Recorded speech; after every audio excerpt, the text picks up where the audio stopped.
So friends आज मेरी बात हुई है फ़ारूक बलोच भाई से। मैंने उनको पहले से फ़ॉलो करना शुरू किया था जब वो समा मनी में वीडियोज़ बनाते थे। उससे पहले भी मैंने कहीं उनका नाम सुना था लेकिन जो मेरा मेन उनसे इंटरैक्शन तो नहीं, मैं उनको सिर्फ़ देखता था जब सनम समा मनी पे वो वीडियोज़ बनाते थे। I liked his content, I liked his way of explanation. क्योंकि पाकिस्तान के अंदर और कोई एज़ सच जगह नहीं थी जहाँ पर हम पर्सनल फाइनेंस के बारे में ज़्यादा डिटेल में बात कर सकें या जान सकें, एटलीस्ट यूट्यूब के लेवल के ऊपर तो नहीं थी। तो इन्होंने बहुत अच्छा एक वॉइड फिल किया था, लेकिन fortunately for him and unfortunately for समा मनी he left the country. And then आजकल वो क्या कर रहे हैं, कहाँ पर हैं और उनकी क्या जर्नी रही है पीछे से, जो लेट्स से कहाँ से उन्होंने स्टार्ट किया था और अब वो कहाँ पर हैं, पूरी डिटेल में आज बात हुई है मेरी उनसे। और कुछ पर्सनल फाइनेंस के बारे में बात हुई है, कुछ यूके के बारे में बात हुई है कि जो यहाँ पर जो जहाँ पर अभी हैं, वो किस तरह वहाँ पहुँचे हैं और क्या-क्या उनकी उसमें क्या जर्नी रही है। तो पूरी डिटेल से बात की है मैंने। आई होप कि आपको ये पॉडकास्ट पसंद आई होगी। इस चैनल के ऊपर हम बात करते हैं पर्सनल फाइनेंस की, प्रोडक्टिविटी की। अगर इन दोनों टॉपिक्स में आपको इंटरेस्ट है तो आप डेफिनिटली इस चैनल को सब्सक्राइब कर लें। मैं यूएई में रहता हूँ, मैं यूएई की पर्सपेक्टिव से और पाकिस्तान के पर्सपेक्टिव से, दोनों पर्सपेक्टिव से इस चैनल के ऊपर बात करता हूँ, पर्सनल फाइनेंस की भी और प्रोडक्टिविटी की भी। Without further ado, let's begin. Okay, so Farooq भाई हमारे साथ हैं और फारूक भाई को प्रोबेबली आप लोग वैसे ही जानते होंगे। मेरे चैनल के ऊपर अगर आप लोग चैनल देखते हैं और पहले से फॉलो कर रहे हैं तो डेफिनिटली समा मनी। बाय द वे, जब मैं अपनी यूट्यूब एनालिटिक्स देखता था तो समा मनी मेरे जो कॉमन व्यूअर्स होते हैं ना उसके अंदर बहुत ज्यादा रीअपीयर हो रहा होता था। तो उसके बाद तो खैर वो समा मनी में वो बात नहीं रही जब से फारूक भाई छोड़ के गए। लेकिन ये कि I have been inspired by him. और बहुत सारे और जो यूट्यूबर, जिस जब मैं अपनी जर्नी स्टार्ट कर रहा था तो उस टाइम पर अपार्ट फ्रॉम फारूक भाई मल्टीपल और यूट्यूबर थे, लेकिन उसमें फारूक भाई का भी एक नाम था जिन्होंने मुझे YouTube as well as finance दोनों पॉइंट ऑफ व्यू से मुझको हेल्प मिली थी, थोड़ा सा मुझे इंस्पिरेशन मिली थी। आज मेरे साथ हैं, मैं इनको रिक्वेस्ट की थी, काफी अरसे से इनके पीछे था कि भाई आप एक दफा आ जाएं मेरे साथ, तो फाइनली आज हमारे साथ हैं ये। तो थोड़ी सी इनसे जर्नी पूछेंगे कि आजकल क्या कर रहे हैं और पहले क्या कर रहे थे, इनकी क्या जर्नी है थ्रू आउट, वो बात करेंगे और थोड़ी-सी और बातें होंगी। तो आई होप कि ये पॉडकास्ट आपको अच्छी लगेगी। तो फारूक भाई प्लीज़, प्रोबब्ली मेरे व्यूवर जो ऑडियंस है आपको जानती होगी, लेकिन फिर भी थोड़ा-सा आप बता सकें कि जर्नी कहाँ से स्टार्ट हुई और आज कहाँ पर हैं, तो ब्रीफली अगर आप उसको बता सकें। शुक्रिया वली भाई, thank you for inviting me over. और आई एम सॉरी, मुझे पता है काफ़ी अरसे से हम प्लान कर रहे थे, जी, जी, बट जी। उस वक़्त मैं अपनी स्टडीज़ फिनिश कर रहा था, प्रोजेक्ट वगैरह ड्यू थे, तो मैं टाइम नहीं निकाल पा रहा था। तो but finally we are here. और journey I think it's very very average till the very end. जो समा मनी वाला था उससे लोग जानने लगे, उससे पहले काफ़ी एवरेज सी थी। तो जो आप वीडियोज़ करते हैं यूट्यूब पे और उसके बाद लोग देखना शुरू कर दें तो थोड़ा-सा आप पॉपुलर हो जाते हैं, बट उससे पहले तक मैं रिपोर्टिंग ही कर रहा था। मैंने स्टार्ट किया था द न्यूज़ अखबार से एज़ अ सिटी रिपोर्टर। और उधर मैं ट्रैफ़िक, एजुकेशन और जो शहर के मसाइल होते हैं उनके ऊपर खबरें लिखता था। वहाँ से फिर मैं फुलब्राइट पे चला गया था यूएस पढ़ने के लिए, वहाँ मुझे बिज़नेस जर्नलिज़्म का शौक हुआ, ओह! कोर्सेज़ लिए। ओके। वापस आके एक्सप्रेस ट्रिब्यून जॉइन किया एज़ अ बिज़नेस रिपोर्टर, उधर 3-4 साल काम किया। फिर एक प्रॉफिट मैगज़ीन के नाम से पब्लिकेशन लॉन्च हुई थी नहीं, आपने पाकिस्तान आपने टुडे बड़ा की। क्विकली बोल दिया कि आप यूएस चले गए थे फिर वापस आ गए। मतलब ये तो बताएँ कि वो यूएस जाने की जर्नी कैसे थी? और कितने दिन यार के लिए थे आप वहाँ पर? मैं 2 साल के लिए था। इट वाज़ अ अच्छा। स्कॉलरशिप फुली फंडेड, जो फुलब्राइट स्कॉलरशिप होती है, मास्टर्स प्रोग्राम उस पे गया था। उसपे मैं काफ़ी वीडियोज़ भी कर चुका हूँ, लेकिन मैं समराइज़ कर देता हूँ बिकॉज़ जी, जी। मुझे लगता है मेरी जर्नी ज़्यादा इम्पोर्टेंट है कि ये प्रोसेस कैसे और दूसरे कैसे जा सकते हैं। जी। तो कॉम्पिटिटिव होती है काफ़ी। और जिस साल मैं गया था आई थिंक 150 प्लस लोग गए थे, जिसमें से 25-30 पीएचडीज़ होते हैं, बाकी मास्टर्स होते हैं और मुख्तलिफ फ़ील्ड्स में होते हैं। जर्नलिस्ट भी होते हैं, इंजीनियर्स भी होते हैं, पब्लिक हेल्थ के अंदर लोग जाते हैं, पब्लिक पॉलिसी में लोग जाते हैं। तो मैं ऑब्वियसली जर्नलिज़्म साइड पे था। मुझे याद है जिस साल मैं गया था 7 जर्नलिस्ट को उन्होंने भेजा था। I was one of them. तो राइट। फुलब्राइट में होता ये है कि आप अपनी एक एप्लीकेशन लिखते हैं जिसके अंदर 2 एसेज होते हैं बड़े इंपॉर्टेंट। उस वक़्त के हिसाब से तो यही था, पता नहीं अगर क्राइटेरिया चेंज हो गया तो स्टडी ऑब्जेक्टिव होता है, एक पर्सनल एसे होता है। पर्सनल एसे बहुत इंपॉर्टेंट होता है बिकॉज़ वो आपकी स्टोरी होती है। उसमें आपने उनको बताना होता है कि आपने क्या काम किया, आपकी पढ़ाई कैसी है, do you have I mean what do you have as something that can be seen as a potential for the for the leadership in future. आपको बताना था अपने काम के ज़रिए, या आपके या तो आउटस्टैंडिंग ग्रेड्स होने चाहिए, जिससे इनको लगे कि बहुत अच्छा स्टूडेंट है, ये आगे अच्छा करेगा। एवरेज ग्रेड्स हैं, जो मेरे साथ मामला था, तो फिर काम अच्छा होना चाहिए। मैंने अपना द न्यूज़ की रिपोर्टिंग जो थी, उसमें कुछ अच्छी इन्वेस्टिगेटिव रिपोर्ट्स की थी, वो मैंने सामने रखी थी। उ उ उसने ही बेसिकली मेरा केस विन किया था। तो राइट। आपको अपने ऐसे में इन चीज़ों को दिखाना होता है और फिर अपनी पर्सनल लाइफ़ के बारे में बताना होता है, किन चैलेंजेस से गुज़रे, बैकग्राउंड क्या है और कहाँ आप अपने आप को देखना चाहते हैं।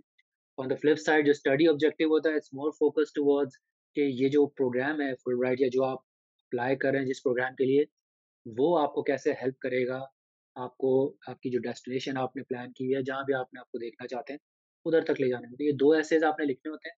अगर ये आप अच्छे से लिख लें, मेरा ख़्याल है आप शॉर्टलिस्ट हो जाते हैं। फिर इंटरव्यू में आई थिंक ज़्यादा चांसेस होता है कि आपने उन्हीं एसेज़ को जो है थोड़ा-सा बेसिकली डिफेंड भी करना होता है। वो सिर्फ़ चेक करते हैं किसी से लिखवाए तो नहीं है, खुद लिखें।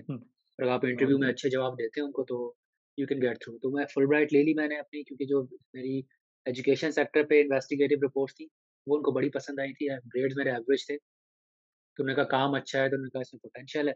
यकीनन हर बंदे का वो चाहे इंजीनियर हो, पब्लिक हेल्थ पढ़ने जा रहा हो या जर्नलिज़्म पढ़ने जा रहा हो, ये देखते हैं कि आपने काम क्या किया हुआ है या आपने ऐसा कुछ पास्ट में कुछ ना कुछ ऐसा किया हो, जिसमें वो देखें कि यार इसमें बंदे में पोटेंशियल है। तो मेरी रिपोर्ट्स को देख के उनको लगा था ये अच्छा जर्नलिस्ट बन सकता है। तो they gave me this chance.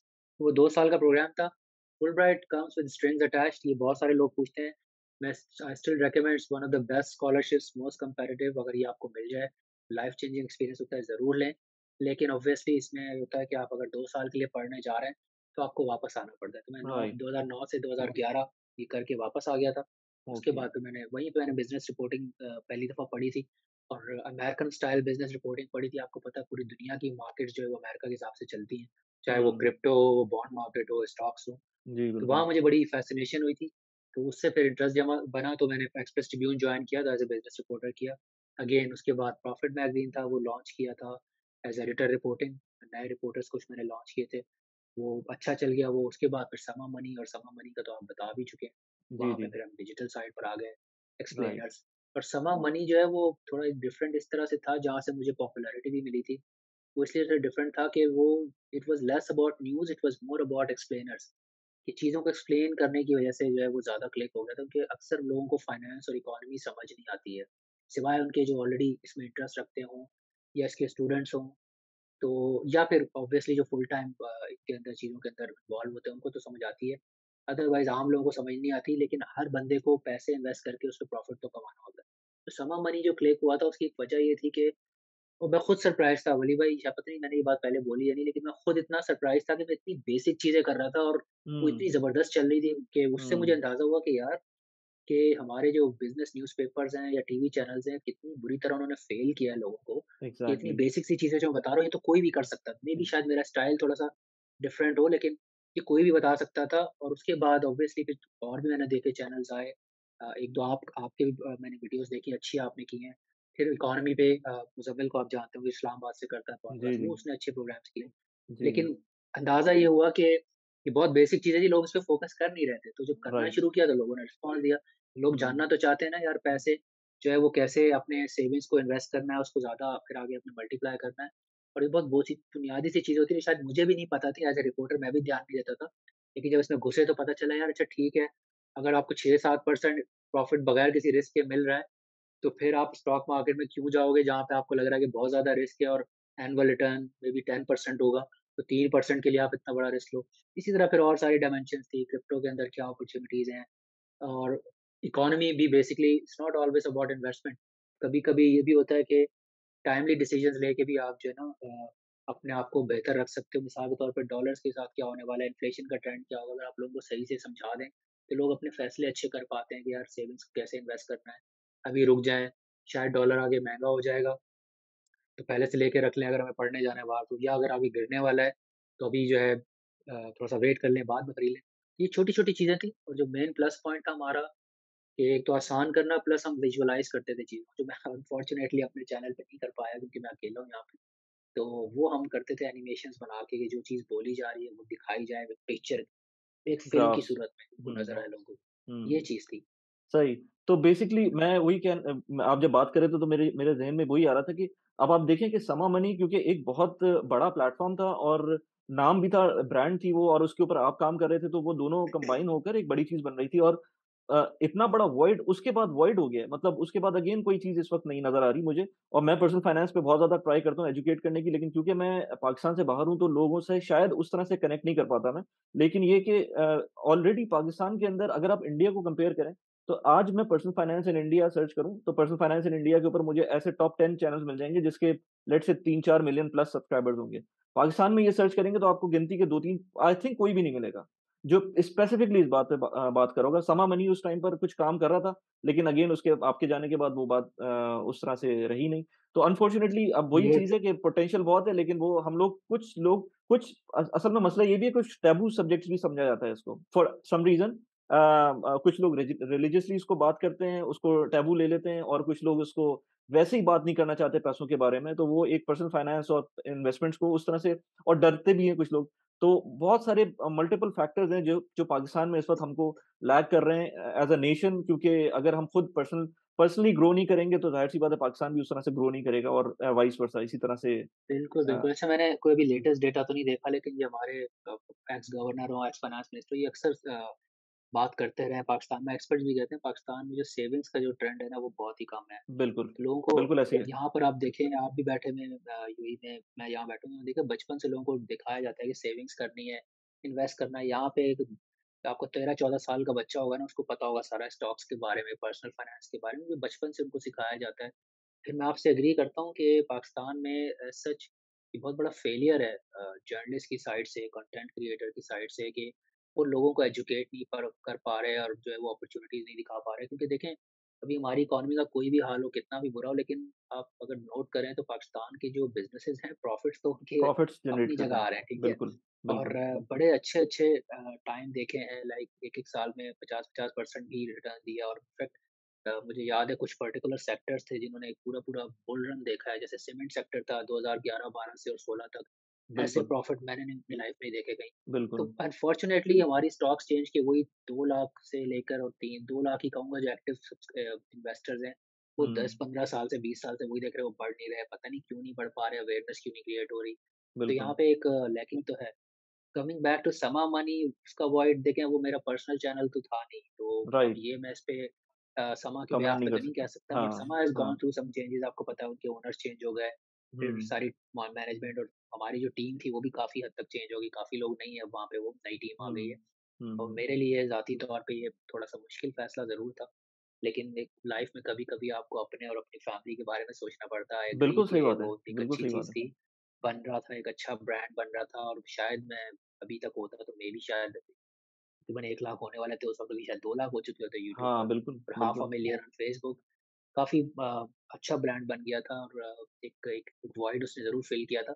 लेकिन मैं हुँ, पर्सनली कुछ ऐसे सर्कमस्टेंसेस से गुज़र रहा था, प्लस मुझे वहाँ पे फाइनेंशियल अपनी प्रोग्रेस नज़र नहीं आ रही थी। In the mean hmm. Time ये स्कॉलरशिप आई बर्तानिया की एक तो अच्छा अब इस पे अंडरग्रेजुएट आते हैं, लेवल के अब लिए। आप समा मनी के बाद अब आप लास्ट 2 ईयर से यूके में? 2 3 ईयर से? नहीं, मुझे 2 इयर्स तो नहीं हुए, 1 साल से थोड़ा ज़्यादा हो गया। अच्छा, सितंबर 2021 में आया था, सितंबर में राइट, मैं समा मनी में ही था। उसी ठीक। महीने में फिर मैं यहाँ पर आ गया था अच्छा 1 साल हुआ है, और ठीक है, 1 साल से थोड़ा-सा ज़्यादा हो गया। तो राइट। ये बल्कि इस पे मैं आपको क्विकली समराइज़ कर दूँ, ये बड़ी अच्छी अपॉर्च्युनिटी है, काफ़ी पाकिस्तानी लड़के आए हैं और इसमें आप मुझसे फ़ॉलो-अप अगर क्वेश्चन्स करेंगे तो बता दूँगा मैं आपको, लेकिन मैं समराइज़ कर देता हूँ कि कैसे आ सकते हैं। हुँ, ये एक समा मनी पे मैंने एक वीडियो भी की थी, बर्तानिया ने जो अपनी पॉलिसी चेंज की 2019 में। पहले आई थिंक 2012 तक शायद इनका सीन ये था कि आप जब यहाँ से मास्टर्स या बैचलर्स कर लें, तो आप 2 साल का वर्क वीज़ा अप्लाई करते हैं। इसको ये पोस्ट स्टडी वर्क वीज़ा कहते हैं, अब ग्रेजुएट स्कीम के नाम से ये चल रहा है। हुँ, हुँ, उसमें मकसद ये होता है कि आपने यहाँ से तालीम हासिल की है, अब आप यहाँ पे एक्सपीरियंस लें। और उसमें फिर 2 ऑप्शंस होते हैं कि आपने जब वो वर्क वीज़ा ले लिया एक बार, तो आप 2 साल काम करें, सीखें, उसके बाद अपने मुल्क जाएँ, आपने फर्स्ट वर्ल्ड कंट्री का एक्सपीरियंस लिया है, you have worked among the best of the best, पूरी दुनिया की क्रीम आती है हुँ, यहाँ पे लंदन में काम करने, यूके में, नॉट नॉट नेसेसरीली लंदन। तो वो करके फिर आप वापस चले आएँ अपने मुल्क में काम करें, लेकिन इसमें एक और ऑप्शन ये होता है कि इन 2 सालों में अगर आपको कोई कंपनी स्पॉन्सर कर देती है, हुँ, कि ठीक है, हम आपको स्पॉन्सर करते हैं, we really want you as employee in our company, तो वो फिर आपकी जो 2 साल वाला वीज़ा है, वो आप चाहे वर्क परमिट में स्टार्ट कन्वर्ट हो में यानी जाएगा। उसके पहले हुँ, उसके फर्स्ट मंथ में आपको स्पॉन्सरशिप मिल जाए, तो आप स्किल्ड वर्कर वीज़ा पे ट्रांसफ़र हो जाते ठीक हैं। है। वो फिर ऐसा वीज़ा होता है कि उसमें आपका जो है ना, आप अगर उसमें आप 5 साल पूरे कर लें, फिर आपको एक आईएलआर हो आईएलआर जाएगी होता फिर। है इनका हुँ, इंडेफिनिट लीव टू रिमेन या वो होता हुँ, है एक परमानेंट रेज़िडेंस होता है। कि वो 5 राइट। साल आपने जब स्किल्ड वीज़ा पे काम कर लिया स्पॉन्सर के बाद, तो फिर आप यहाँ पे एलिजिबल हो जाते हैं, आपको रेज़िडेंस कार्ड मिल जाता है, आप अप्लाई करें सब्जेक्ट टू सर्टेन कंडीशंस, मैं उस डिटेल में नहीं हुँ, जा रहा बट हुँ, वो आपको मिल जाता है। उसके बाद आप यहाँ पे चाहें तो परमानेंट भी सेटल हो सकते हैं, आगे सिटीज़नशिप भी ले सकते हैं।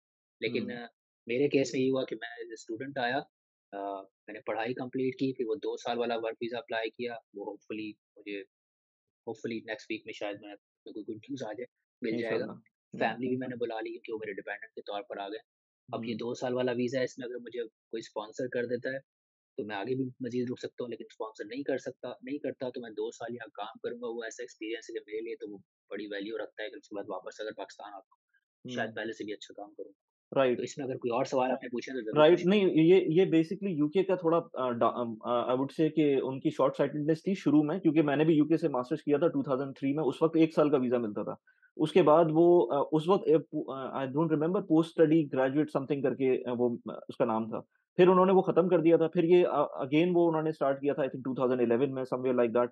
लेकिन वो कभी भी कंसिस्टेंट पॉलिसी नहीं रही थी, जैसे यूएस की होती थी ना, कि यूएस में आपको बड़े आराम से आफ्टर योर स्टडीज़ आपको कोई भी कंपनी आपको आराम से स्पॉन्सर कर सकती थी। यूके नहीं, में उस ट्रम्प तरह ने से थोड़ा मुश्किल किया था मुझे याद है, ट्रम्प के ट्रम्प ने ही टाइम मसला पे हुआ था। उधर भी सबसे मुश्किल बड़ा हुई थी मसला थोड़ी। एग्ज़ैक्टली, सबसे बड़ा मसला ट्रम्प की तरफ हुआ था। उससे पहले तक बहुत आराम से आपको मिल जाता था।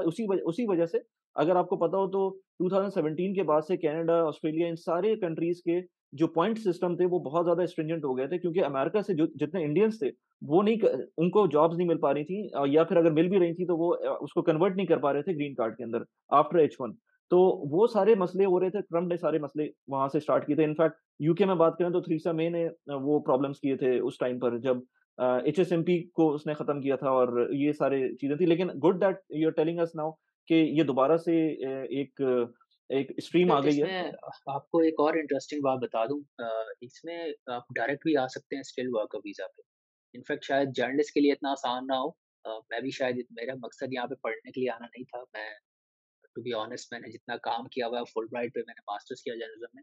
मेरा मकसद ही ये था कि जब मैंने वीडियो की थी समा मनी के लिए, तो मेरे ज़हन में आया था कि यार अगर कोई ऐसा ऑप्शन मिल जाए जो चीप हो, तो मैं भी हुँ, चला जाऊँगा, खुद ही ट्राई हुँ, कर लेते हैं यार क्या है, क्योंकि मैंने बाहर से पढ़ा हुआ है, मैंने पाकिस्तान में काफ़ी काम किया है, तो अब चलो बाहर भी काम करके देखते हैं और हुँ। अपने आप को चैलेंज करके देखते हैं। और वाक़ई ज जो इस वक़्त मैं जॉब कर रहा हूँ, वो बहुत चैलेंजिंग है।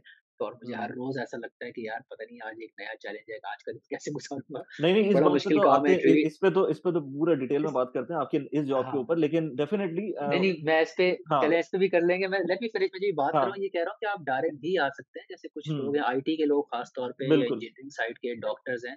स्किल्ड हुँ, वर्कर वीज़ा अगर आप पाकिस्तान से बैठ के भी स्पॉन्सर ढूँढ लेते हैं ना, और ऐसे लड़के आए हैं, अभी मैंने एक वीडियो भी डाली थी अपने चैनल पे। कुछ तो लड़कों का इंटरव्यू किया था मैंने, तो कराची से आए हैं।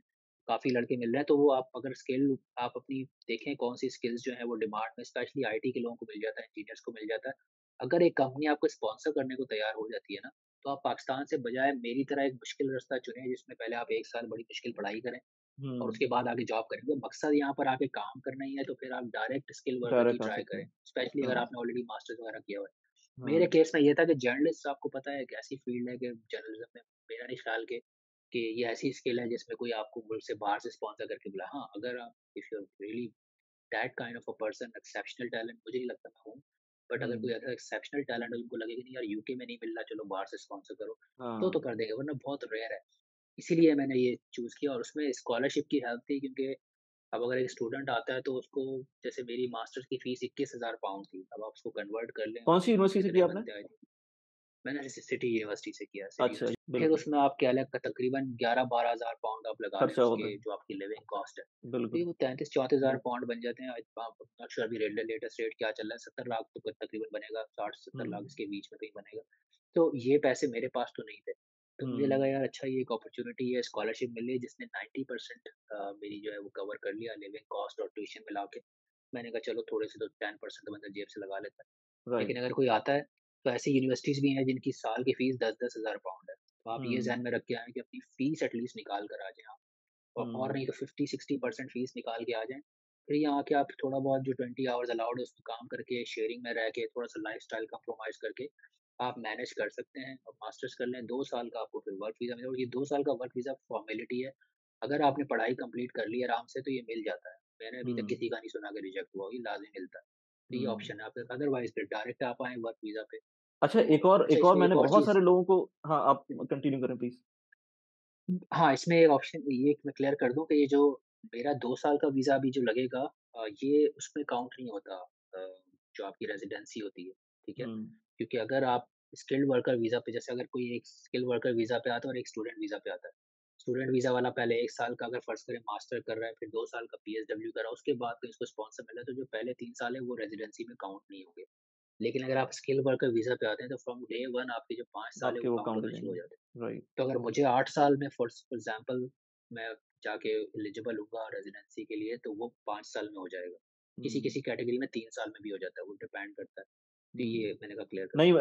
मुझे एक और अभी आपकी बातों से मुझे एक और चीज़ याद आई कि हमारे काफ़ी दोस्तों ने रिसेंटली ये काम किया है कि क्योंकि थोड़ा-सा एक लूप होल कह लें या वो भी एक मतलब लॉफुल एक पाथ है कि अगर आप अपनी स्पाउस को स्टूडेंट बनाते हैं और आपकी स्पाउस चली जाती है यूके लेट्स से मास्टर्स करने या बैचलर्स करने व्हाटएवर, उसके बाद आप डिपेंडेंट चले जाते हैं और एज़ अ डिपेंडेंट आप work complete full time work कर सकते हैं। तो हुँ, ये एक बहुत अच्छा फुल पाथ है अगर टाइमर्स कोई जाना चाहता है। ये बहुत अच्छा है। मुझे एक मिला पाकिस्तानी लड़का और जब मैं जिन दिनों में फूड डिलीवरी कर रहा था, जब मुझे फ़ील्ड हाँ, की जॉब नहीं मिल रही थी, हाँ। स्टूडेंट था, तो यहाँ पे वो स्टूडेंट फ्रेंडली जॉब्स होती हैं, ये डिलीवरी वगैरह। तो उसमें हुँ, मुझे लड़का मिला था कराची का, तो हुँ। उसकी वाइफ़ बेसिकली मास्टर्स कर रही है और वो उन्होंने जो यूनिवर्सिटी चूज़ की, उसकी फ़ीस भी बहुत ज़्यादा नहीं थी, आई थिंक 10-11 हज़ार पाउंड थी साल की बिल्कुल, और वो बिल्कुल। डिपेंडेंट बन के आया था, तो वो फुल हुँ, टाइम काम कर सकता फुल था। टाइम काम कर रहा तो ये था, बड़ा अच्छा बिल्कुल। है, स्पेशली जिनकी वाइफ़्स जो हैं वो पढ़ी-लिखी हैं और हाँ, एलिजिबल हैं, तो ये तो बहुत अच्छा है, बल्कि आप एक तरह से बहुत मैं समझता हूँ स्मार्ट मूव होगा कि आप अपनी वाइफ़ को सपोर्ट कर रहे हैं कि उसको बेहतर से बेहतर एजुकेशन मिले।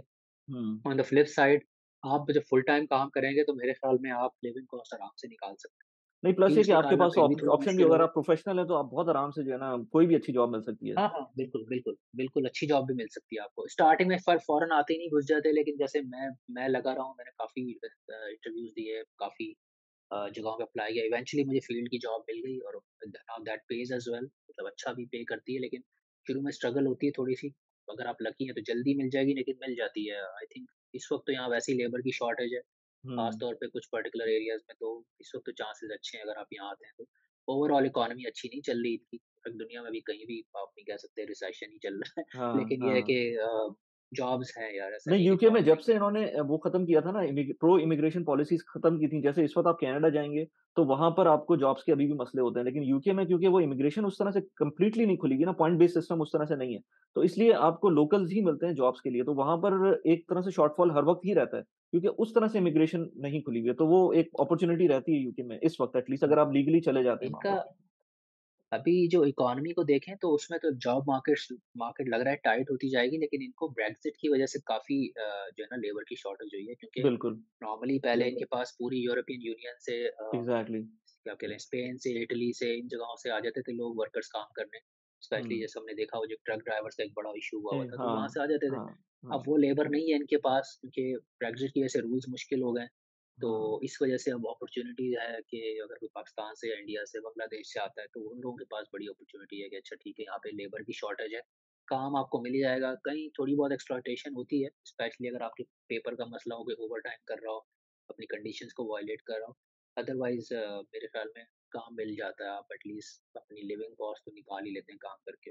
राइट। अच्छा अब इंटरेस्टिंग पॉइंट पे आते हैं जो मुझे भी थोड़ी फ़ैसिनेशन है कि अब आपकी जॉब इस वक़्त क्या कर रहे हैं? अभी आप किस डोमेन में काम कर रहे हैं और क्या एग्ज़ैक्टली आपका एक्सपीरियंस किस तरह का अच्छा, चल रहा है अभी? काम तो मेरा अभी भी न्यूज़ रिपोर्टिंग ही है। आई एम स्टिल अ अच्छा, जर्नलिस्ट। फ़र्क ये है कि अब मैं एक प्राइवेट पब्लिकेशन के लिए काम कर रहा हूँ। प्राइवेट से मुराद like it's a paid publication. Paywall के पीछे है हमारा काम। तो मेरी जो स्टोरीज़ हैं वो जो हमारे सब्सक्राइबर्स हैं जिन्होंने फ़ीस पे की हुई है और सब्सक्रिप्शन ली हुई है कंपनी की, सिर्फ़ उन तक जाता है और सारे नहीं पढ़ सकते। तो इट्स अ कंपनी कॉल्ड रीऑर्ग। रीऑर्गनाइज़ेशन से निकला ये रीऑर्ग। तो ये अमेरिकन कंपनी है, इनके यहाँ पे यूरोप में भी ऑपरेशंस हैं। उसके लिए मैं काम कर रहा हूँ। वी कवर क्रेडिट्स जो कंपनीज़ लोन्स लेती हैं या कॉर्पोरेट बॉन्ड्स इश्यू करती हैं, फिर वो सेकेंडरी मार्केट में ट्रेड होता है। जिस तरह से शेयर्स ट्रेड होते हैं, तो उसके हवाले से फिर हम रिपोर्टिंग करते हैं। We just collect market intelligence और वो फिर हमारी रिपोर्टिंग के थ्रू हमारे आर्टिकल्स, न्यूज़ स्टोरीज़ के ज़रिए, जैसे नॉर्मल न्यूज़ स्टोरीज़ होती हैं बिज़नेस न्यूज़पेपर की, वो हमारे क्लाइंट्स तक जाती हैं और ऑब्वियसली तो आपके आपके होलसेल जो क्लाइंट्स होते इन्फॉर्मेशन होंगे मिलती वो है। तो फिर हाई नेट वर्थ वाले होते होंगे क्योंकि वो अगर पेवॉल हाँ, के ये पीछे हैं कॉर्पोरेट बॉन्ड और लोन में तो बिल्कुल एक हाँ, पेवॉल की वजह है, उसके अलावा वैसे भी ये बहुत स्पेशलिस्ट पब्लिकेशन है। It's not for general audience.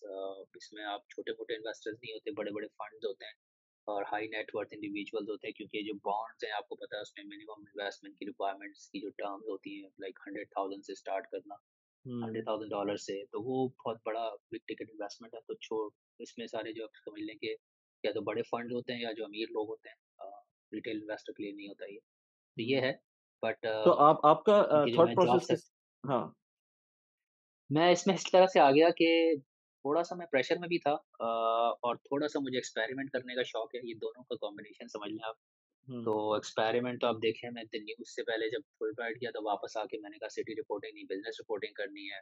हुँ, फिर वो करने के बाद मैंने एक मैगज़ीन था जो मैंने थोड़ा रिस्क भी लिया था कि एक बड़े अखबार से छोड़कर एक छोटा-सा मैगज़ीन लॉन्च हो रहा है, उसके लिए काम करने जा रहा था। मैंने वो रिस्क लिया कि नहीं यार एक्सपेरिमेंट करते हैं। वो क्लिक हो गया। फिर समा money was also an experiment कि यार डिजिटल कभी नहीं किया, चलो रिस्क लेते हैं। करते-करते वो भी अल्लाह का शुक्र है अच्छा चल गया, अच्छा रिस्पॉन्स आया। फिर यहाँ पर आया, तो यहाँ भी मुझे लगा यार कुछ ऐसा करना चाहिए जो एक्सपेरिमेंटल हो, जो मैंने पहले ना किया। वैसे तो मेरे लिए यहाँ पे ओवरऑल ही नया होता, हुँ, लेकिन यहाँ पे अब वही बात है, अगर मैं उसी तरह की इकोनॉमी और नॉर्मल जो बिज़नेस रिपोर्टिंग होती है वो करता, ठीक था फिर भी। लेकिन ये चीज़ तो थोड़ी डिफरेंट थी, थोड़ी नई थी, और मुझे पाकिस्तान में था कि यार अमेरिकन और ये जो यूरोपियन इकोनॉमीज़ है, ये जो चलती डेट के ऊपर है। हुँ, तो मुझे लगा कि थोड़ा इसमें डेट फाइनेंसिंग को मैं कवर करता हूँ, ये पाकिस्तान में मुझे ये मौका नहीं मिला, और अमेरिका और यूएस की और यूरोप की इकोनॉमी जो है वो चलती डेट के ऊपर है। मुझे लगा बहुत सीखने को मिलेगा। सेकंडली थोड़ा-सा ये था कि यहाँ पे इतनी उस वक़्त मुझे जॉब नज़र नहीं आ रही थी, और मुझे फैमिली को बुलाना था और उसको सपोर्ट करने के लिए मुझे जॉब चाहिए थी। तो this was one of the first few offers I got. तो मुझे लगा कि लेट्स गेट इंटू इट, क्योंकि मुझे जॉब स्टार्ट करते हैं, अगर नहीं समझ आएगी तो बाद में स्विच कर लेंगे। लेकिन जब मैंने हुँ, स्टार्ट किया तो मुझे मज़ा आया, फिर आई कंटिन्यूड, क्योंकि ऑन द फ्लिप साइड एक बिज़नेस इनसाइडर के साथ भी चल रही थी। फाइनल स्टेज पे था मैं, तो लेकिन फिर जब ये हो गई तो मैंने उसको कह दिया कि मैं मज़ीद परस्यू नहीं कर रहा उसको। अच्छा, बिज़नेस अच्छा। इनसाइडर वाली थोड़ी मिलती-जुलती थी समा मनी से, राइटिंग की जॉब थी बट उसी तरह की कि यंग ऑडियंस के उसमें लिए आपका पर्सनल नाम फाइनेंस। फ्रंट पेज पे हो सकता था। उसमें अभी तो यहाँ पर आप पेवॉल के पीछे हैं ना, तो नज़र नहीं आता होगा लोगों को। ये तो अब वही बात है, ऐसे तो फिर समा मनी भी बुरा नहीं था, नाम के हाँ, साथ अगर शक्ल भी आती थी, हाँ, लोग पहचानते थे। सही बात है। अभी यहाँ भी लोग कभी-कभी इसको टकरा जाते हैं इक्का-दुक्का जो जानते हैं अभी भी उसी रेफ़रेंस से। लेकिन हाँ, ये है कि मैंने कहा कि वही बात है, आपको डिसीज़न्स बाद-बाद लेने पड़ते हैं, और ये वाली जॉब हो गई थी, वो फाइनल स्टेज में था। मैंने कहा यार फाइनल में जाके होता है नहीं होता पता नहीं। प्लस सैलरी डिफरेंस बहुत ज़्यादा था। ये हुँ, ज़ाहिर है ये जो पब्लिकेशन है ये बहुत अच्छी सैलरी दे रही थी। उधर सैलरी बहुत मुझे कम लग रही थी। These were the hmm. Factors behind it, तो मैंने कहा चलो यार कर लेते हैं। अच्छा, बट अब सो जो फार हाँ, हाँ, हाँ। एनीवेज़ कैरी ऑन, ठीक है। हाँ, जो अभी आप जिस जॉब में हैं, उसमें जो आप रिसर्च करते हैं, वो थोड़ा-सा बताएँ कि वो रिसर्च जो है आपकी क्योंकि इधर ऐसी पब्लिकेशंस जो होती हैं, उनकी रिसर्च भी पेड रिसर्च के थ्रू होती है, यानी कि जो आप प्रॉब्ली आपको जो मटीरियल मिलता होगा, वो आम पब्लिक के लिए शायद ना हो, नहीं, लेकिन नहीं ऐसा ऐसा ऐसा नहीं है? है नहीं। देखें, एक अच्छा। इन हाउस रिसोर्सेज़ बिल्कुल होती हैं, कुछ अपना हुँ, हमारा इंटरनल डेटाबेस होता है, बिल्कुल होता है। मैं बहुत ज़्यादा इस पे बात नहीं कर सकता, बट ये है कि एक हमारी राइट, कंपनी ओके, की अपनी जो है काफ़ी हद तक हमारा एक स्ट्रॉन्ग डेटाबेस है। और हमारा काम, जो मेरा काम है बेसिकली वो रिपोर्टिंग का ही है, तो वो रिपोर्टिंग वही होती है जो बाकी किसी भी काम के लिए आप करते हैं, किसी भी पब्लिकेशन के लिए। लोगों से मार्केट में बात करते हैं, रिसर्च करते हैं, समझते हैं चीज़ों के बारे में कि ज़्यादातर हाँ, मैं पब्लिक क्रेडिट पब्लिक कवर कर रहा इन्फॉर्मेशन हूँ। होती है। हाँ, हाँ, पब्लिश वजह है, ये वही जो कंपनी रिपोर्टिंग होती है, ये वही चीज़ है। अब फ़र्क इतना है कि नॉर्मली हम इक्विटी पॉइंट ऑफ व्यू से कवर कर रहे होते हैं कंपनी को, कि राइट, उसके शेयर प्राइस को देखते हुए लोग इन्वेस्टमेंट करते हैं। यहाँ पे हुँ, फ़ोकस सारा डेट के ऊपर है। तो अगर मैं कंपनी को कवर कर रहा हूँ, तो मैं ज़्यादा कैश फ्लोज़ पे मेरा फ़ोकस होगा, कि कंपनी कितना कैश जनरेट करती है, क्या अपना डेट पे कर सकती है, नहीं कर सकती। इंटरेस्ट पेमेंट्स जो हैं उसकी अ, वो बढ़ने से कैश फ्लो पे क्या फ़र्क आएगा, और जो उसकी मैच्योरिटीज़ हैं, यानी जो डेट ड्यू होना है अगले 2 साल में या 3 साल में, सिचुएशन लग रहा है कि इनके फ़ेवर में है, ये इसको मीट कर पाएँगे, नहीं कर पाएँगे। ये चीज़ें ही होती हैं फ़ोकस। लेकिन नॉर्मली अगर आप किसी कंपनी को कवर करें तो फिर आप ज़्यादातर आपका ध्यान अर्निंग्स पर शेयर पे होता है, डेट पे हाँ, नहीं होता कि हाँ, कितनी प्रॉफ़िटेबिलिटी, क्योंकि शेयर में तो शेयर होल्डर को इससे मकसद होता है कि यार शेयर पे कितना प्रॉफ़िट बनना है। हमारी थोड़ी डिफरेंट है, हमारा फ़ोकस होता है कि भाई जो कंपनी का डेट है उसको सर्व कर सकेगी या नहीं कर सकेगी। अगर कर सकती है तो कंपनी को परफॉर्मिंग क्रेडिट कहते हैं, अगर कोई स्ट्रेस में, डिस्ट्रेस में, तो फिर ऑब्वियसली वहाँ पे जो इन्वेस्टर है उसको डिसीजन लेना होता है कि वो उस डेट से बाहर निकलेगा या वो उसको होल्ड करेगा ताकि कंपनी बेहतर हो जाए तो उसको पेमेंट मिल सके। चलें, ज़बरदस्त आपने काफ़ी डिटेल में बताया कि अभी आप किस जगह पर और किस प्रोफ़ाइल में काम कर रहे हैं। थोड़ा-सा मेरे अपने चैनल के पॉइंट ऑफ व्यू से मैं इंटरेस्टेड हूँ कि आप अगर थोड़ा-सा एक्सप्लेन कर सकें कि आपने तो अब वो टाइम भी देख लिया ना कि आप पाकिस्तान के अंदर थे, पाकिस्तान में एक अच्छी जॉब पे थे। ठीक है, वो पाकिस्तान के हिसाब से सैलरीज़ कम होती हैं, लेकिन एट लीस्ट फिर भी एक अच्छे पोज़ीशन पे थे and then you move to UK और उसमें थोड़ा-सा मुश्किल टाइम था। आई नो स्टूडेंट लाइफ़ में बहुत ज़्यादा मुश्किल होता है, आप बड़ा कॉर्नर्स कट कर रहे होते हैं। और उसके बाद अब अल्लाह का शुक्र है बहुत अच्छी जॉब में हैं, एट लीस्ट यूके स्टैंडर्ड से आप काफ़ी अच्छी पोज़ीशन पर हैं। तो आप इन तीनों स्टेजेस को कैसे देखते हैं? And then what are you planning now कि किस तरह से अपने फाइनेंसेस को मैनेज करें? And then are you thinking about financial independence of that kind of thing? Of course after immigration and everything once आपका ये सब कुछ हो जाता है, तो ये इस पॉइंट ऑफ व्यू से आप क्या देखते हैं और किस तरह से प्लान करते हैं? अ, वली भाई अभी ये फ्यूचर का तो मुझे खुद कुछ नहीं पता टू बी ऑनेस्ट मैं हाँ, प्रेज़ेंट में जीने वाला बंदा हूँ और बड़ा अच्छा। बाज़ औक़ात ये सरप्राइज़ भी होते हैं लोग जान के कि यार आप इतना नॉलेज रखते हैं और समझ रखते हैं तो अ, आप आगे की प्लानिंग वग़ैरह लेकिन मुझे लगता है कि सेविंग्स और इन्वेस्टमेंट को लेकर सबसे जो इम्पोर्टेंट चीज़ है वो ये है कि आपके पास सेविंग्स होनी चाहिए। तो अगर आपके पास पैसे हैं तो ऑब्वियसली आप इन्वेस्ट करेंगे और आप उसको आगे बढ़ा सकते हैं। सही दूसरा है, तरीका होता है फिर जब आपके पैसे नहीं है तो फिर आप काम करते रहें, टाइम दें, मेहनत करें जो अभी आप कर रहे हैं या मैं कर रहा हूँ और उससे सही। पैसे कमाएँ। तो हुँ, इसकी एक मैं छोटी-सी मिसाल दूँगा जब स्टॉक मार्केट क्रैश हुई थी कोरोना के दौरान, तो मैंने एक हुँ। न्यूज़ की थी कि मेगा सेल लगी हुई है स्टॉक मार्केट में। हाँ, हाँ, हाँ। तो मैं देखी थी मैंने मैंने वीडियो बताया वाली। था कि भाई मतलब हाँ, हुँ, वो बेहतरीन से बेहतरीन स्टॉक भी जो आपको अभी इस वक़्त तकरीबन अपनी जो रियल वैल्यू कहला उसकी 1/3 या 1/5 पे मिल रहा है, इतने हाँ, सस्ते मिल रहे हैं और ये कोविड रिलेटेड है, ये लाज़मी बाउंस बैक करेंगे। और मुझे याद है कि वो 4-5 महीने के स्पेस में कोई आराम से 40% रिटर्न दिया था और 4 महीने में 40% रिटर्न यार बड़ी चीज़ होता है। बड़ी चीज़ और होती है। हिस्टोरिकली वो मैंने बताए थे 5-6 स्टॉक्स शॉर्टलिस्ट करके कि ये कंपनियाँ देख लें, इनका हमेशा यही होता है जब भी क्रैश होती है एकदम से ऊपर आती है because these are good companies, panic हुँ, सेलिंग हुई है और कुछ भी। तो ये चीज़ें पता थी लेकिन उस वक़्त भी मेरे पास पैसे नहीं थे कि मैं कि मैं इन्वेस्ट कर खरीद पाऊँ सक तो ये तो अनफॉर्च्यूनेट है ना और हुँ, डॉलर के ऊपर मैंने काफ़ी वीडियोज़ की हैं कि डॉलर की हवाले से कि अपसाइड है, डाउनसाइड है। लेकिन टू बी ऑनेस्ट जब मेरी फैमिली यहाँ आ रही थी, उस वक़्त क्योंकि पहले तक ज़ाहिर है जब तक आपका वीज़ा वग़ैरह नहीं होता, पता थोड़ी है कि आपने आना है या नहीं आना। तो हुँ, जब मेरी फैमिली का आने का टाइम था उस वक़्त तो मुझे खरीदने ही खरीदने थे, यकीन करें फिर मैंने बड़ा महँगा खरीदा, तो ब्रिटिश हुँ, पाउंड काफ़ी ऊपर था, डॉलर भी ऊपर था। और हुँ, जब वो आ गए यहाँ पर उसके आने के कुछ दिनों बाद जो है वो नीचे आ गया। तो हुँ, देखा जाए तो आप रिपोर्टिंग कर रहे हैं एटलीस्ट आपको तो अपने हिसाब से सही फैसले लेंगे लेकिन बाज़ औक़ात आपकी अपनी पर्सनल सिचुएशन ऐसी होती है कि अगर तो आपकी अब मजबूरी है, मिसाल के तौर पे आपकी इन्वेस्टमेंट थी अच्छी कंपनी में अभी आपको अर्जेंट पैसे चाहिए, लेकिन स्टॉक्स गिरे हुए हैं, क्या करेंगे आप? ऑब्वियसली आप बेचेंगे नुकसान में और आपको पैसे तो चाहिए। तो ये इतना आसान नहीं होता easier said than done reporting की हद तक ठीक है, लेकिन टाइम करना अपने डिसीज़न्स को बहुत मुश्किल इसीलिए है। ये बड़ा ज़रूरी होता हुँ, है ये हुँ, डिस्क्लेमर देना कि भाई वो पैसा फँसाएँ जो आपको पता हो कि यार 2-3 हमेशा साल तक नहीं बिल्कुल, चाहिए। 2-3 साल क्या हाँ, मैं तो कहता हूँ कम से कम 5 से 7 साल ख़ास अगर तौर पे स्टॉक्स जो में डालना हाई है। रिस्क बिल्कुल, बिल्कुल। हाँ, जो हाई हाँ, रिस्क इन्वेस्टमेंट होती है जैसे क्रिप्टो हो गई या आपका कैपिटल सॉरी इक्विटी मार्केट हो गई, उसमें हाँ, यही होता है कि यार हाई रिस्क है तो फिर आपने वो पैसे सोच के रखना है कि फँस जाएँ। अभी गिरा हुँ, हुआ है बिटकॉइन कल परसों 2-3 दिन से लोग पूछ रहे हैं। भाई बात वही है कि अब वो पैसा अगर आपको वाक़ई यकीन है मिलियन पे जाएगा तो बेटर हो रखे लो, वरना हुँ, नुकसान हुँ, उठाओ और निकाल लो, ये सोच के हुँ, कि 5000 पे ना चला जाए। तो ये सारी इतनी आसान चीज़ें नहीं होती। जहाँ सवाल है रिफ्लेक्ट करने का कि जो 3 जॉब्स थी अ, पाकिस्तान में no doubt I was on a very good position, manager level की पोज़ीशन थी और भी समा मनी नहीं उससे पहले वाली भी। अच्छा लाइफ़स्टाइल था मेरा, गाड़ी थी अच्छी मेरे पास, कभी पैसे नहीं देखता था मैं अपने अकाउंट में या पर्स में शॉपिंग करते हुए या बाहर खाना खाते हुए, बहुत फ्रीक्वेंटली बाहर खाना खाते थे। तो बल्कि हर साल वेकेशन भी करते थे जाके कभी, ज़्यादातर पाकिस्तान के अंदर ही होता था, एक आध दफ़ा बाहर भी लेके गया था फैमिली को। तो वो सब तो चेंज हो गया, जब यहाँ पर आए तो सबसे बड़ा डिफरेंस तो ये आ जाता है ना कि आप जिस करेंसी में कमा के आ रहे हैं और जिस मुल्क में आके आपने खर्च करना है तो 250 टाइम्स का फ़र्क आ गया। अब हुँ, उस वक़्त हुँ, अगर फ़र्ज़ करें आपने हर दो ₹250 जो कमाए हैं वो ₹1 बन गया यहाँ के, बहुत फ़र्क हुँ, पड़ता है इससे। तो हुँ, आपकी वाली बात कि कॉर्नर्स कट करने पड़ते हैं तो स्टूडेंट लाइफ़ में तो मैं बहुत ही ज़्यादा अपने आप को मैंने रिज़र्व किया हुआ था। अ, ऑल्दो मैंने अकोमोडेशन थोड़ी एक्सपेंसिव ले ली थी क्योंकि मुझे स्टाइपेंड मिल रहा था स्कॉलरशिप से। तो वो मैं बाद में मुझे ख़्याल आया थोड़े पैसे और बच जाते बट एनीवेज़ उसके फिर अपने फ़ायदे हैं, प्राइवेट अकोमोडेशन थी, यूनिवर्सिटी से करीब थी।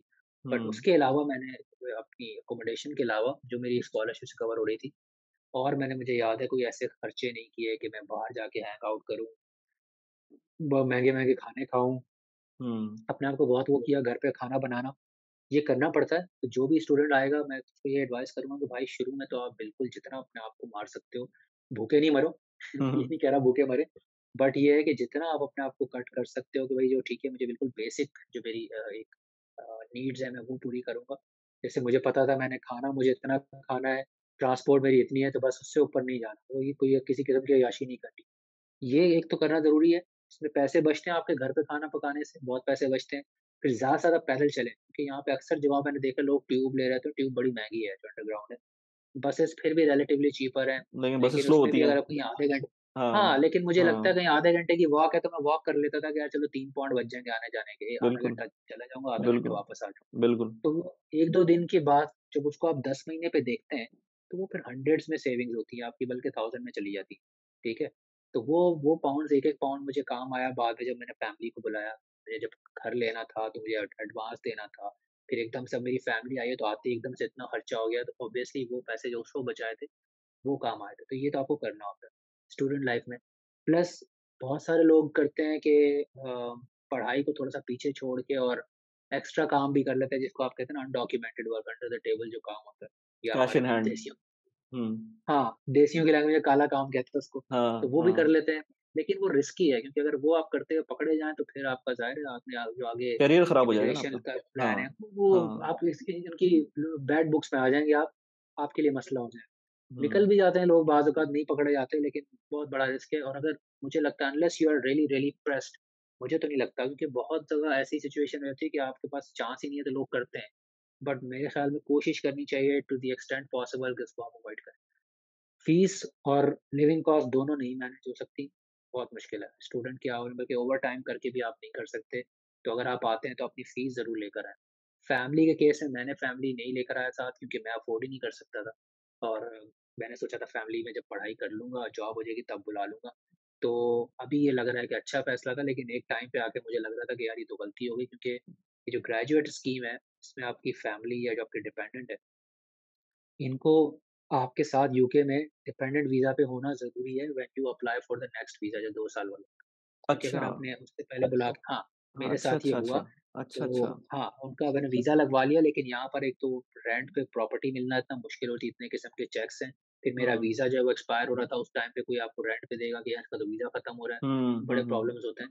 तो हुँ, वो हुँ। एक इश्यू आ रहा था, फिर मसला ये है कि अब बच्चे मेरे जो थे वो जिस एज में तो वो ये यहाँ के लॉज़ के हिसाब से वो कहते हैं आप 3 बेडरूम का लें, मैं 2 बेडरूम का लेना चाह रहा था, तो ज़ाहिर है 3 बेडरूम का रेंट ज़्यादा होता है।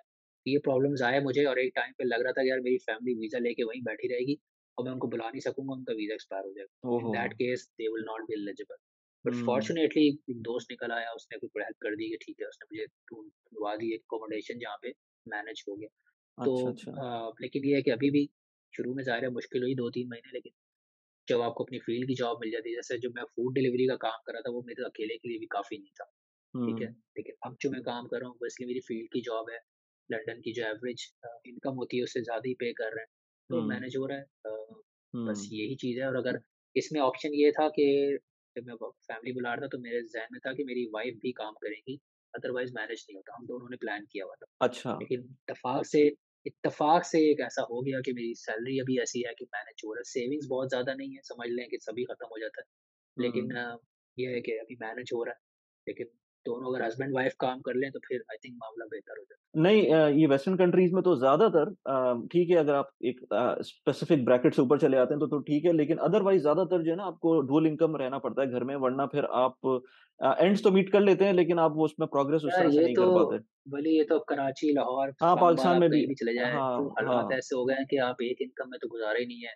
मेरे हाँ। ख़्याल में तो हस्बैंड-वाइफ दोनों को ही काम करना चाहिए और बच्चा भी मैं समझता हूँ कोई 15-16 साल का है तो थोड़ा बहुत कहीं न कहीं से उसको कहीं न एटलीस्ट कहीं से अपना खर्चा निकाल ले। अपना खर्चा पेरेंट्स निकालना पे ना पड़ता है। डालें क्योंकि अब वो एक इनकम एक बंदा कमाए 10 खाएँ वो चल नहीं सकता इस महँगाई के दौर में। हुँ, अनफॉर्च्युनेटली महँगाई तो over the period of time होती है, लेकिन जितनी स्पीड से पिछले 3 साल में हुई है, स्पेशली पाकिस्तान में तो बहुत ज़्यादा हुई है। यहाँ तो चलो 7-8% पे ये लोग रो रहे हैं, पाकिस्तान में तो यार 50% 50% 40% बिल्कुल, बिल्कुल। तो वो बहुत ज़्यादा है ना मतलब जो 7-8 साल में 10 साल में होनी चाहिए थी, वो 3 साल में हो गई है, तो लोग जो है ना बिल्कुल प्रेस होके रह गए। नहीं, तो बिल्कुल मेरे आप सही ख्याल में कह इससे रहे हैं। ज़्यादा जो है जॉब हाँ। करना ज़रूरी है। बिल्कुल, सबको अर्निंग पोटेंशियल सब में है और सबको करना चाहिए। इनफैक्ट आप जब बता रहे थे अपनी यूके की पूरी स्टोरी तो उसमें मुझे अपना भी याद आ रहा था क्योंकि मैंने भी 1 साल, डेढ़ साल तकरीबन वहाँ गुज़ारा है और उसमें इसी तरह था कि मैं वॉकिंग को प्रेफ़र करता था और घर पे खाना बल्कि आप ये सोचें हम लोग तो हैटफील्ड में होते थे, आपने लंदन से नॉर्थ में एक हर्टफोर्डशायर एक जगह है, मैं यूनिवर्सिटी ऑफ हर्टफोर्डशायर में पढ़ता था, तो वहाँ पर पूरा गोरा एरिया था वो। अभी मैं कोई 3 साल पहले दोबारा गया था तो काफ़ी चेंज हो गया था, लेकिन उससे पहले बिल्कुल एक गाँव था। तो वहाँ पर कोई हलाल नाम की कोई चीज़ नहीं होती थी, तो मुझे तकरीबन कोई बस लेनी पड़ती थी, तकरीबन आधे घंटे की, तो मैं वहाँ से हलाल कोई चीज़ लेके आते थे, तो 2-3 महीने की 1 दफ़ा में लेके आ जाते थे। तो अ, अंडे से गुज़ारा होता था, अंडे से सब कुछ अंडों पे चल रहा होता था। तो इसलिए वो नहीं, नहीं, लेकिन सही है। अंडे पे या फिश पे, जैसे मैं फिश पे फील्ड में हाँ, मैं अक्सर लो टूना पे मैच कर लें। करना पड़ता है सोर्सेज़ से, यू हाँ, ऑप्ट फॉर फिश और सी फूड। और अब ये हाँ। है कि अब जहाँ मैं हूँ, मैं तो हीथ्रो के पास रहता हूँ, तो यहाँ साउथ हॉल करीब है, तो अच्छा, जाके वहाँ तो सब महीने में कुछ 1 बार जाके हाँ, वहाँ से गोश्त और हाँ, चिकन वगैरह 1 हाँ, दफ़ा ले आते हैं, पूरा महीना, डेढ़ महीना निकल जाता है। बट जब हाँ। सिटी में मैं रह रहा था, मेन शहर में, ओल्ड स्ट्रीट के पास था बिल्कुल, सिटी ऑफ लंदन में, अच्छा, अच्छा, अच्छा। वहाँ थोड़ी ज़ाहिर है मुश्किल होती थी, तो फिर वो यही होता है जो आपके मैं तो ज़्यादातर दाल-चावल ही खाता था या चने हाँ, वगैरह बना लेता था, प्रोटीन तो हाँ, चाहिए आपको।